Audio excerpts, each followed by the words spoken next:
नमस्ते। बातचीत के हमारे इस खास कार्यक्रम में आप सबका स्वागत। जैसा आप देख रहे हैं, अखिल स्वामी सर हमारे साथ मौजूद हैं। बहुत स्वागत सर।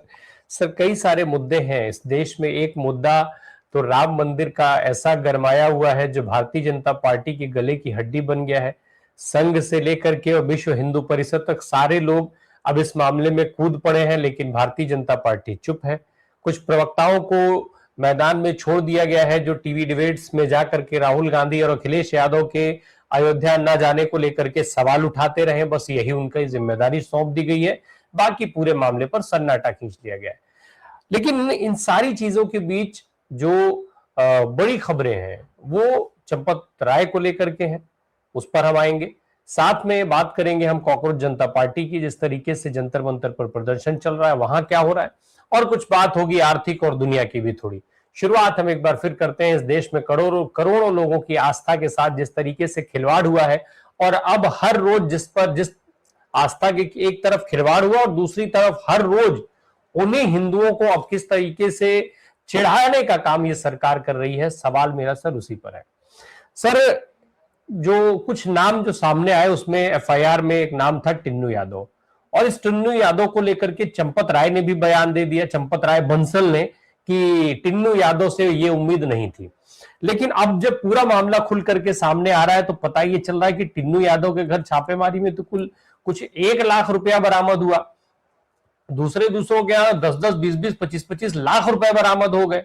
लेकिन नाम पूरी टीवी मीडिया, पूरी भारतीय जनता पार्टी, जो भी लोग इस पर बात कर रहे हैं, ये सब लोग टिन्नू यादव को विलन बनाए हुए हैं। चोर साबित करने में टिन्नू यादव को लगे। यानी चंपत राय के बाद अगर कोई सबसे बड़ा दोषी है तो टिन्नू यादव। खुद चंपत भी ये बात कह रहे हैं। लेकिन जो साक्ष्य हैं, जो सबूत हैं, वो टिन्नू यादव के महाचोर होने को साबित नहीं कर रहे हैं। टिन्नू यादव उसमें शामिल हो सकते हैं, लेकिन वो गिरोह के सरगना नहीं है। फिर बात केवल टिन्नू यादव की क्यों हो रही है? रिमांड पर अविनाश को मांगा जा रहा है, रिमांड पर अविनाश गए हैं पंडित जी, और बात टिन्नू यादव की हो रही है। सर, क्या यादव होने की सजा भुगत रहे हैं क्या? इस प्रदेश में मुस्लिम होने की, इस देश में मुस्लिम होने की सजा तो भुगत ही रहे थे लोग अभी तक, अब यादव होने की सजा भी भुगत रहे हैं क्या टिन्नू यादव? जय संविधान। देखिए राम प्रकाश जी, आजकल दो तरह की श्रेणियां हैं।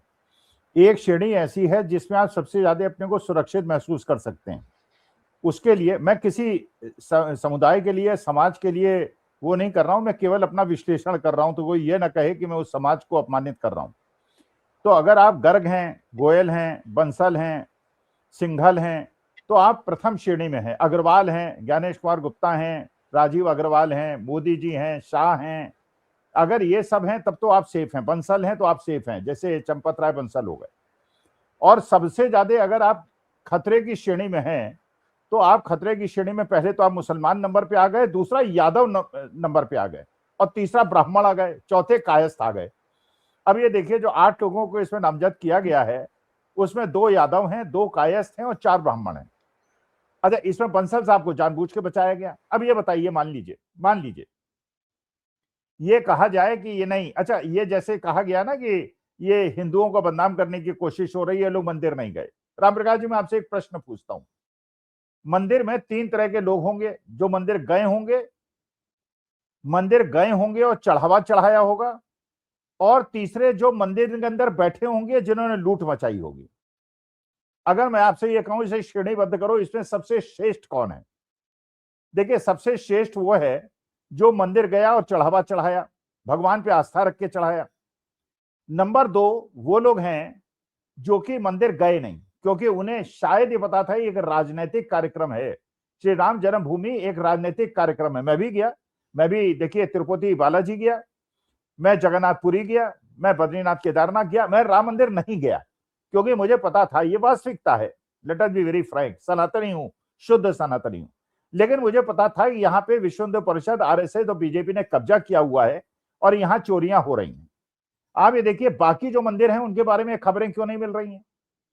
जहां जहां, चाहे वो काशी विश्वनाथ हो, चाहे वो तिरुपति बालाजी हो, वहां पे क्या चोरी डकैती की खबर मिल रही है? तिरुपति में चलिए, लड्डू के मामले में थोड़ी बहुत, घी के मामले में चोरी हो गई, लेकिन ये लाखों करोड़ों की चोरी नहीं हुई। तो आप ये बताइए, जो आदमी वहां पे बैठा था, जिसने ट्रस्ट हम लोगों का अमानत थी हमारी उसके पास, और उसमें अमानत में खयानत की, तो सबसे बड़ा दोषी वो है कि नहीं? अच्छा, इसके बाद दो नाम आपको और पता होंगे, आजकल चर्चा में बहुत ज्यादा हैं।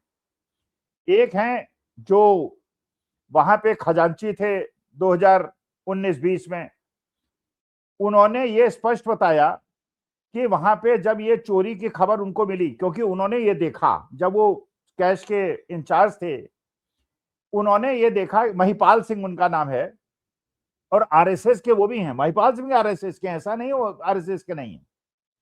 महिपाल सिंह ने जाके चंपत राय को बताया कि साहब वहां पे 30 बक्सों में दान इकट्ठा हुआ था, और मैंने एक बक्से को रेंडमली चेक कराया, उसके अंदर 5 लाख रुपए एक्स्ट्रा मिले।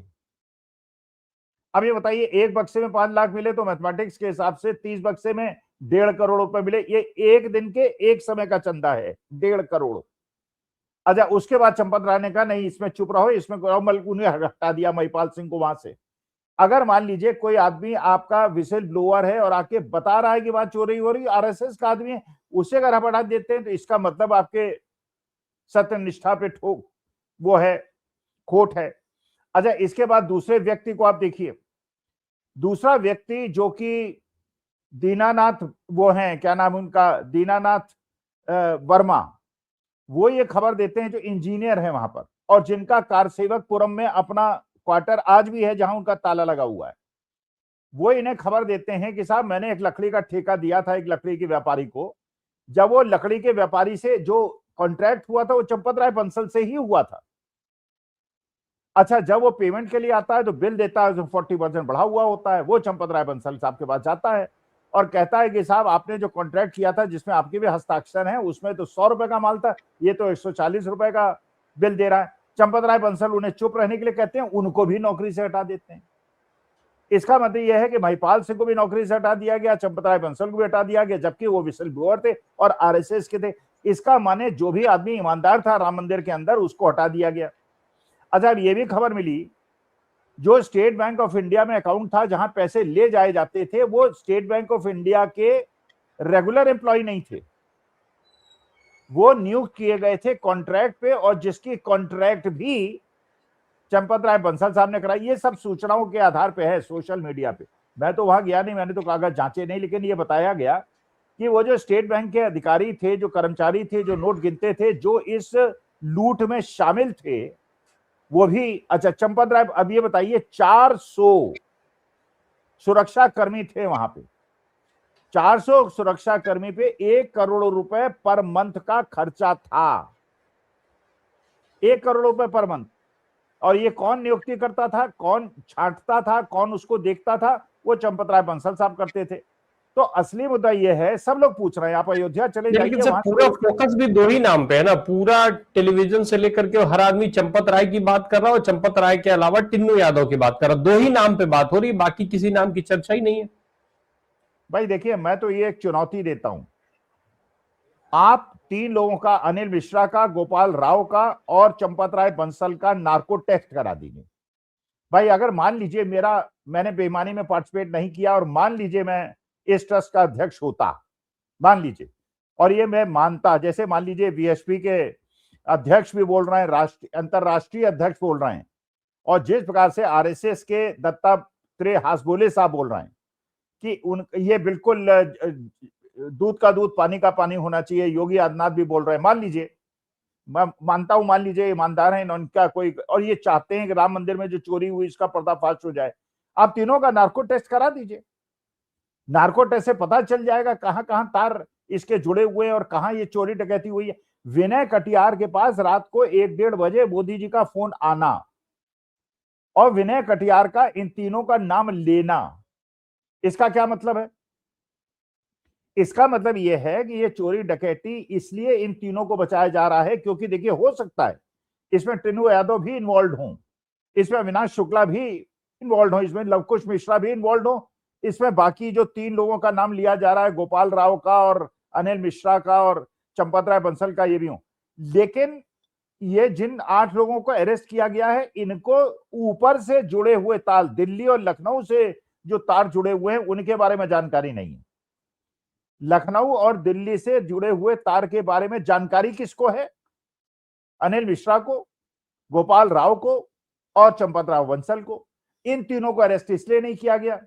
अच्छा, ये एसआईटी जो आपने बनाई, ये बताइए, जो जांच करेगा वही तो एफआईआर लिखाएगा। जिसने जांच नहीं की उसने एफआईआर लिखा दी। जांच की थी एसआईटी ने। एसआईटी ने जिसको रिपोर्ट भेजी वो राम जन्मभूमि ट्रस्ट के अंदर मेंबर है, उनको रिपोर्ट भेजी गई और राम जन्मभूमि ट्रस्ट ने एफआईआर लिखा दी। अच्छा, ये सब जानते हैं 5 जून को जब खुल गया था मामला कि वहां पे अविनाश शुक्ला के घर में पैसा पाया गया और किस आधार पे राम जन्मभूमि ट्रस्ट वाले जो हैं पुलिस के पास गए, और पुलिस ऐसे ही तो किसी के घर में धावा बोल नहीं सकती, कानूनन नहीं बोल सकती। पुलिस उनके साथ गई कैसे? पैसा वहां बरामद हुआ तो उसकी बरामदगी होने के बाद वो सरकारी खजाने में क्यों नहीं गया? वो राम जन्मभूमि क्यों चला गया? एफआईआर क्यों नहीं लिखाई गई? देखिए, ये बिल्कुल, मैंने तो आज सुबह फेसबुक में पोस्ट डाली है राम प्रकाश जी। मेरे घर में भी मंदिर है और मैं भी मंदिर जाता हूं। मेरे कॉलोनी के अंदर भी एक मंदिर है जो आरडब्ल्यूए का मंदिर है। वहां आते रहते हैं कि साहब ये पैसा दे दीजिए, आप मेंबर आ जाइए या भजन कीर्तन कीजिए। मैंने कहा भैया हम नहीं आएंगे, हम अपने घर में पूजा पाठ करेंगे, जो भी दया धर्म हमें करना होगा गरीब को सीधे करेंगे। हम मंदिर जाएंगे, हम जानते हैं कि शाम को आप लोग शराब पिएंगे और मुर्गा खाएंगे, और क्योंकि मैं शुद्ध सनातनी हूं इसलिए वहां जाके पैसा नहीं चढ़ाऊंगा। आप ये बताइए, आप वहां चले जाइए तिरुपति बालाजी, कितने उनके यूनिवर्सिटी चलती हैं, कितने कॉलेजेस चलते हैं, कितने मेडिकल कॉलेजेस चलते हैं।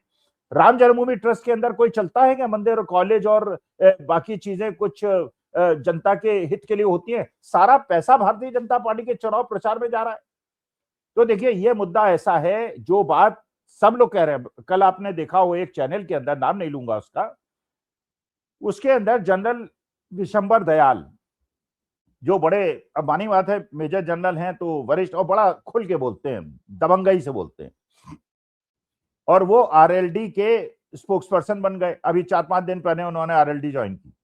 अच्छा, वो कार्यक्रम में आए, जब राम जन्मभूमि के बारे में उनसे पूछा गया तो उन्होंने कहा ये प्रश्न पॉलिटिकल नहीं है, ये मेरी आस्था का प्रश्न है, और ये हिंदुओं का, हमारे बहादुर के रहने वाले हैं, हमारी आस्थाओं पे प्रश्न हुआ, और मैं तो इसमें डकैतों को, इनको सबको कठोरतम दंड मिलना चाहिए। जब कहा एंकर, क्योंकि आप जानते ही हैं गोदी मीडिया के एंकर तो कोशिश करते हैं कवर फायर देने की, अरे सर आप तो आरएलडी में हैं, आप तो भारतीय जनता पार्टी के सहयोगी हैं, आप इस तरह बात क्यों कर रहे हैं? उन्होंने कहा मैं किसी का सहयोगी हूं।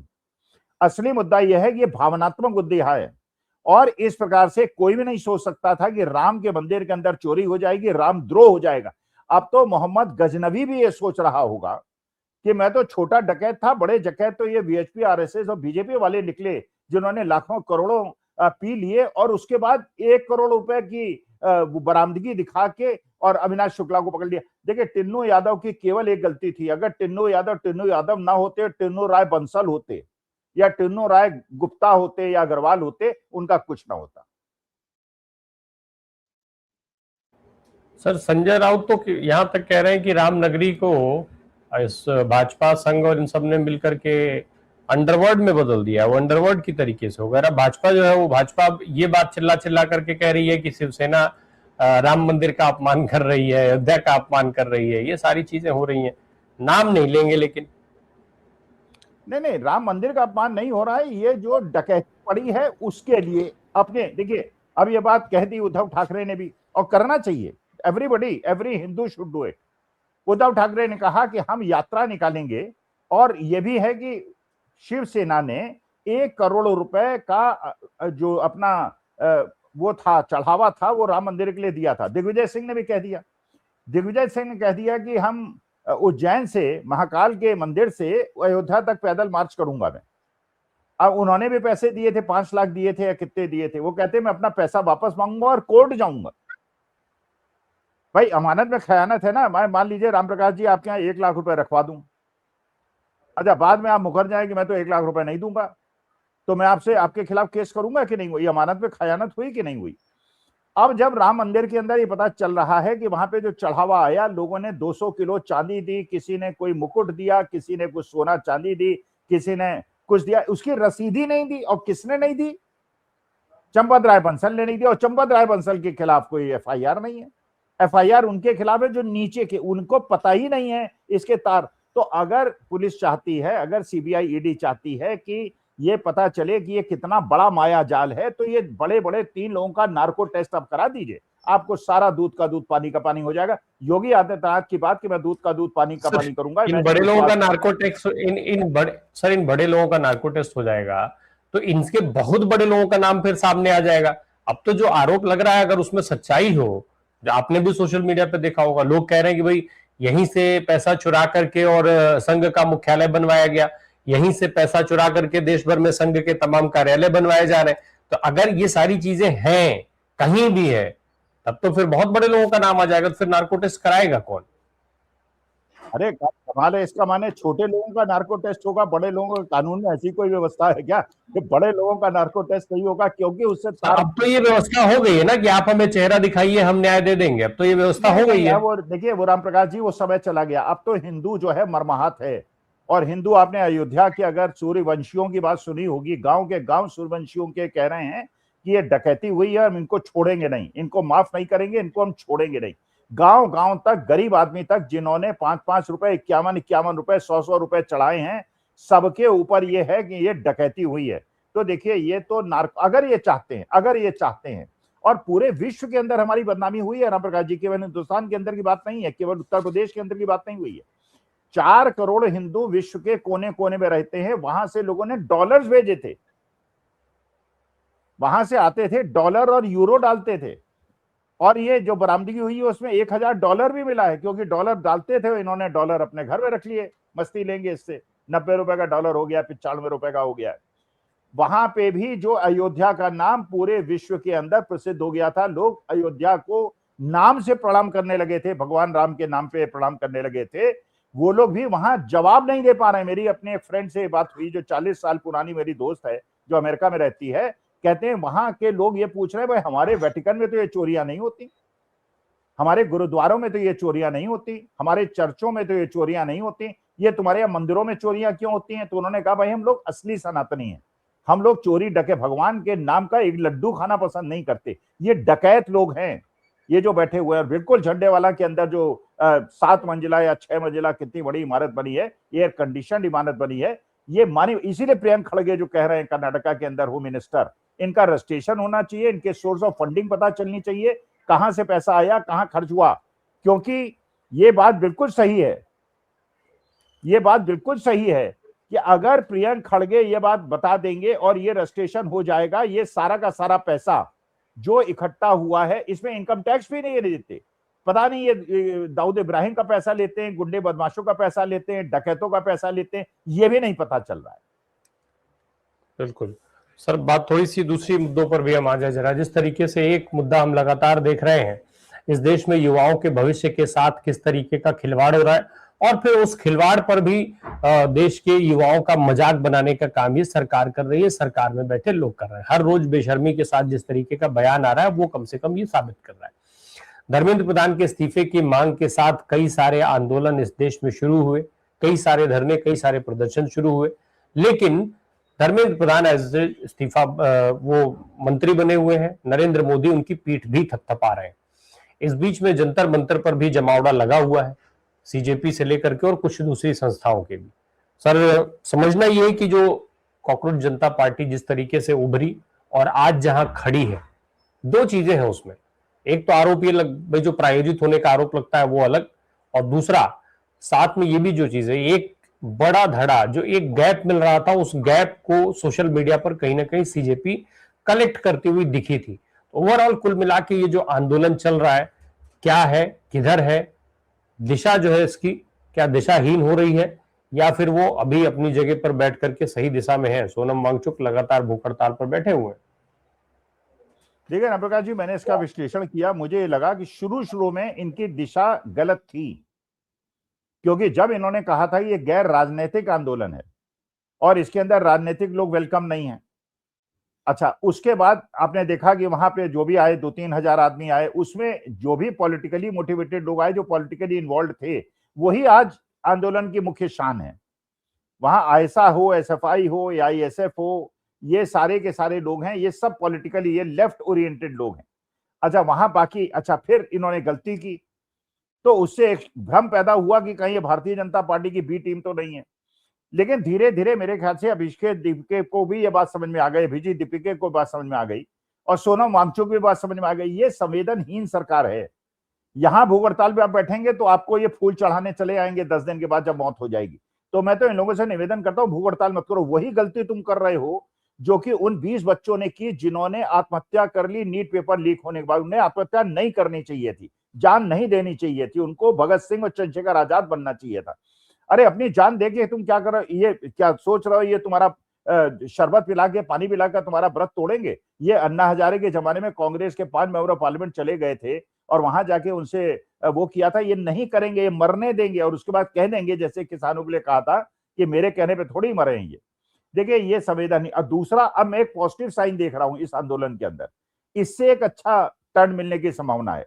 आपने देखा महाराष्ट्र के कांग्रेस सांसद भी आए, टीएमसी के एक लोकसभा एक राज्यसभा की सांसद भी आई, और धीरे धीरे पॉलिटिकल पार्टीज के, मैं मानता हूं कि जब आपका कॉज सही है, जब आपका लक्ष्य सही है, आपका लक्ष्य यह है कि बच्चों को नौकरी मिले, बच्चों के पेपर लीक ना हो, एजुकेशन सिस्टम अच्छा हो, एक ही एजुकेशन सिस्टम हो जिसमें सरकार और निजीकरण, हम तो सरकारी स्कूल में पढ़े हुए लोग हैं, हमने तो निजी संस्थान में कभी पढ़ने की औकात ही नहीं थी, हमारे पास पैसा ही नहीं था। सब कुछ आप प्राइवेटाइज करे चले जा रहे हैं। 15 लाख 20 लाख रुपए में एमबीए की डिग्री कोई आदमी लेता है और 15,000 की नौकरी नहीं मिलती। उतना तो इंटरेस्ट बैंक में चढ़ा देगा तो उसे, और 3 महीने बाद उसको नौकरी से निकाल दिया जाता है, फिर मोटरसाइकिल में वो गिग वर्कर बन जाता है। सर, सीजेपी को लेकर के जिस तरीके से चीजें हम देख रहे थे, शुरुआत हुई, फिर उसके बाद बीच में एक सीन ऐसा पैदा हुआ जब बहुत गंभीर आरोप सीजेपी पर लग गए। अब आज की तारीख में जो पूरा आंदोलन है, तमाम बड़े नाम उसमें सम्मिलित होते हुए दिखाई दे रहे हैं, समर्थन मिल रहा है। अब इसको क्या माना जाए कि कुछ बदलाव हो सकता है? बहुत संक्षेपित जवाब, फिर चले जरा दुनिया की बात होगी। देखिए राम प्रकाश जी, मैं ये मानता हूं कोई भी आंदोलन हो, अगर उसका लक्ष्य सही है, अगर उसका कॉज सही है, तो उसमें कोई राजनीतिक गैर राजनीतिक आदमी नहीं होता है। भाई हम कोई राजनीतिक आदमी नहीं है, लेकिन हमारी एक आइडियोलॉजी है, हम गांधीवादी लोग हैं, हम गोडसेवादी नहीं है, हम गोडसेवाद के खिलाफ हैं। हाँ, ये बात अगर मैं मान लीजिए आंदोलन चला रहा होता तो मैं कहता गोडसेवादी इसमें नहीं आएगा, लेकिन अगर गांधीवादी उसमें आता है, समाजवादी पार्टी वाले आते हैं, आरजेडी वाले आते हैं, आम आदमी पार्टी वाले आते हैं, कांग्रेस वाले आते हैं, टीएमसी वाले आते हैं, तो इसमें क्या परेशानी है? गांधीवादी आए, अहिंसा का समर्थन करने वाले आए, हिंसा का विरोध करें, गोडसेवादी इसमें ना आए। बाकी अब ये कहें साहब ये कांग्रेसी है इसलिए नहीं आएंगे, वो टीएमसी वाले नहीं आएंगे, फिर आपका आंदोलन सफल नहीं होगा। सब एक आंदोलन वही सफल होगा जिसमें हर आदमी को देश की युवा पीढ़ी के साथ है, उन्हें रोजगार दिलाना चाहता है, उनके पेपर लीक के खिलाफ है। Everybody is welcome. और ये मेरे ख्याल से अब शुरू हो गया है, क्योंकि राजनीतिक दल के बड़े बड़े नेता आके इंडिकेशन दे रहे हैं, we have to get united to replace this irresponsible government जो असंवेदनशील है, जो संवेदनहीन है। ऐसी सरकार को हटाना। उधर गडकरी साहब जो है ये टू मिलाए चले जा रहे हैं। अच्छा, उसके बाद कह रहे हैं कि कोर्ट में कह रहे हैं कि साहब वो तो एक्सपेरिमेंट हो रहा है। हमें एक्सपेरिमेंट करना अपनी कार में करो यार, हमारी कारों में क्यों कर रहे हो? गडकरी साहब और ये जो हरदीप सिंह पुरी और मोदी जी की कार में एथेनॉल तुम 100% डाल दो भाई, हमें पेट्रोल देते रहो। 1 साल बाद अगर तुम्हारी, और खुद कह रहे हैं मंत्री जी कि हाँ ये एथेनॉल मिलाने के बाद एवरेज कम हो जाता है। अब ये बताइए रामप्रकाश जी, आप खुद सोचिए भाई, आप $120 पे जो आपने दाम बढ़ाए थे, $120 पे डॉक्टर मनमोहन सिंह 70 रुपए का पेट्रोल देते थे, आपने $120 पे 114 रुपए का पेट्रोल दिया। आज $70 पे आप फिर 115 रुपए का डॉलर पेट्रोल दे रहे हैं। क्यों दे रहे हैं भाई? क्यों लूट रहे हैं? उसमें एथेनॉल मिला रहे हैं 60 रुपए वाला, फिर कह रहे हैं हम इसका एक्सपेरिमेंट कर। तो गरीब आदमी और ये ओला उबर वालों पे एक्सपेरिमेंट क्यों कर रहे हो भाई? जितने बीजेपी के विधायक हैं सब अपने इथेनॉल 100% डाल दें। 1 साल के बाद अगर उनकी गाड़ी सर्विस स्टेशन में न पहुंच जाए तो हमें कहना, हम यूज करेंगे। जी नहीं, उन गाड़ियों का भाई एक सेट पैटर्न होना चाहिए कि उनको कैसे चेक करना है, क्या करना है, कैसे मॉनिटर करना है, इन सारी चीजों से इतर। सर एक चीज और है, आर्थिक रूप से हम बात करें तो देश में आर्थिक रूप से बहुत सारे सवाल देश के ऊपर खड़े किए जा रहे हैं, पूछे जा रहे हैं, लेकिन वहीं दूसरी तरफ आज जो लोग सत्ता में बैठे हैं उन सबकी संपत्तियां बेतहाशा बढ़ रही हैं, इस पर कोई सवाल नहीं हो रहा है। तो क्या इन सारी चीजों के लिए ये हथकंडे जरूरी हैं? देखिए, केवल ये बीजेपी के बड़े बड़े नेताओं, बल्कि हाईकोर्ट, जो महाराष्ट्र हाईकोर्ट के जज साहब ने, उनको मैं प्रणाम करता हूं, उनको सल्यूट करता हूं। इसका मतलब ये है कि अगर किसी के खिलाफ कोई एफआईआर है तो इसका माने वो बीजेपी आने के लिए उसके रास्ते खुले हुए हैं। बीजेपी आज नहीं तो कल चलाएगा, क्योंकि उसके बाद ईडी सीबीआई की रेड होगी, फिर वो चलाएगा। अब बताइए, आप खुद सोचिए, अभी जो आपने प्रश्न पूछा था, आरएसएस के पूरे हिंदुस्तान में कितने ऑफिसेज हैं, कितने हजार करोड़। अगर मान लीजिए कोई भी एक अनरजिस्टर्ड ऑर्गेनाइजेशन हिंदुस्तान में ऐसी हो, जिसमें आप मान लीजिए इनकम टैक्स कमिश्नर हो या ईडी के चेयरमैन हो, और मान लीजिए आप विजिलेंस ऑफिसर हो या सीबीआई के ऑफिसर हो, और आप ये कहें कि एक अनरजिस्टर्ड ऑर्गेनाइजेशन के पूरे देश के अंदर हजारों करोड़ों की संपत्ति बन गई, और उनके लोग चार्टर्ड प्लेन से चलते हैं, और उनकी रजिस्ट्रेशन नहीं है, पैसा का कोई स्रोत नहीं पता, इनकम टैक्स वो देते नहीं। भाई आरएसएस से ही अगर इनकम टैक्स लेने लगे तो पता नहीं कितने हजार करोड़ रुपए इकट्ठे हो जाएं। तो देखिए, सीधी सी बात है कि ये पूरी लूट चल रही है, और इस लूट को रोकने के लिए कॉकरोच जनता पार्टी जो कर रही है, जिन लोगों के दिल्ली और हरियाणा में और यूपी में मकान टूट रहे हैं और जो बेघरबार हो रहे हैं, जो ओला उबर वाले हैं, जो खोमचे वाले जिनकी दुकानें बंद हो रही हैं, एवरीबडी शुड जॉइन हैंड्स। आपकी क्या पॉलिटिकल आइडियोलॉजी हमको मतलब नहीं, वो बाद में देख लेंगे, जब इनको हटा देंगे बाद में देख लेंगे कौन सी आइडियोलॉजी को हमें सपोर्ट करना है। आज के तारीख में तो मेरे को लेफ्ट से भी परेशानी नहीं है, मुझे डीएमके से भी परेशानी नहीं है, मुझे किसी पार्टी से परेशानी नहीं है जो गोडसेवाद के खिलाफ है, जो गांधीवाद के साथ है। जी, निश्चित तौर पे। और बहरहाल अब ये कुल मिलाकर के जो मामले हैं, भारतीय जनता पार्टी लगातार घिरती तो जा रही है, सवाल बड़े खड़े हो रहे हैं, और उसका जवाब भाजपा कहीं से देते हुए नहीं दिख रही है। हर बार एक नई तरीके से लीपापोती करने की कोशिश हो रही है, चाहे वो राम मंदिर का मुद्दा हो, चाहे वो इथेनॉल का मुद्दा हो, या फिर वो पेपर लीक के मामले। हर मुद्दे पर इसी तरीके की चोरी, इसी तरीके की जो है वो लीपापोती, और फिर उसके बाद टीवी मीडिया में बैठ करके बेशर्मी के साथ दावे करते हैं इस देश के विश्वगुरु बनाने के। जनता कब समझेगी, सवाल आकर के यहीं पर फुल स्टॉप ले लेता है। बहुत शुक्रिया सर बात करने के लिए। Thank you so much.